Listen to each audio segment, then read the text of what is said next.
নমস্কাৰ। আপোনালোক সকলোৱে জ্ঞাত কিছুদিন আগৰ পৰা যে শিৱসাগৰ, যোৰহাট, চৰাইদেউ, নাজিৰা আদিকে ধৰি কেইবাখনো অঞ্চল বানত ডুবি আছে। সেইটো হয়তো আমি আকৌ আপোনালোকক বেলেগকৈ ক'বলগীয়া নহয় কথাটো। আমি মানে কি হ'ল, আজি নিলখৰ কেইখনমান গাঁও লগ লাগি আমি তেওঁলোক মানে ইমান দুখত আছে, যিহেতু ইমান দুখত আছে তেওঁলোক, এতিয়া আমি দুজন মানে আমি লগ লাগি পিনে আমি মানে কি তেওঁলোকক অন্ততঃ এদিনৰ আমি খোৱা সামগ্ৰী আমি 200 ঘৰ মানুহ টাৰ্গেট লৈছোঁ। 200 ঘৰ মানুহ টাৰ্গেট লওঁতে মানে আমি যিখিনি বস্তু সামগ্ৰী আমি গোটাইছোঁ সেইখিনিকে আমি আজি অহা কালিলৈ, মানে দেওবাৰলৈ আমি যাম বুলি ওলাইছোঁ। মই আছোঁ, লগতে দীপক টিপুমীয়া আছে, ৰাজীৱ গগৈ আছে, ভদ্ৰেশ্বৰ লাহন আছে, আমাৰ ৰূপেশ্বৰ টিপুমীয়া আছে, তেওঁ ভিডিঅ' কৰি আছে।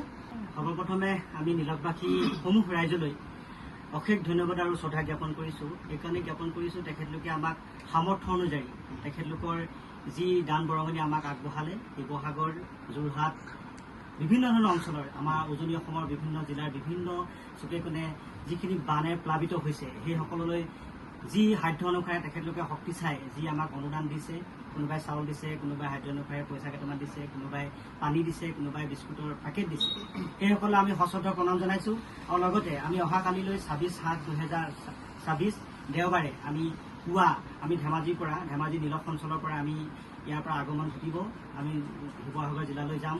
শিৱসাগৰ জিলাৰ আমি প্ৰায় 200 পৰিয়াললৈ আমি এটা টাৰ্গেট লৈছোঁ, আমি সিদ্ধান্ত লৈছোঁ। তেখেতলোকক আমি সাধ্য অনুসাৰে তেখেতলোকক চাউল কেইটামান, আলু কেইটামান, দালি কেইটামান দি পিনি তেখেতলোকক আমি দিনটোৰ কাৰণে কিবা আশাস দিবৰ কাৰণে আমি সিদ্ধান্ত লৈছোঁ।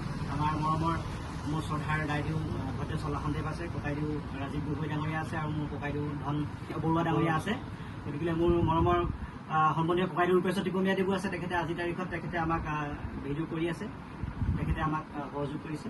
গতিকে বিশেষ একো নকওঁ। অহাকালিলৈ আমি শিৱসাগৰ জিলাৰ কোনটো শিবিৰত আমি লগ হওঁ আমি ইতিমধ্যে সেয়া আমি থিৰাং কৰিব পৰা নাই, যিহেতু আমি লোকেশ্যন আমি পোৱা নাই।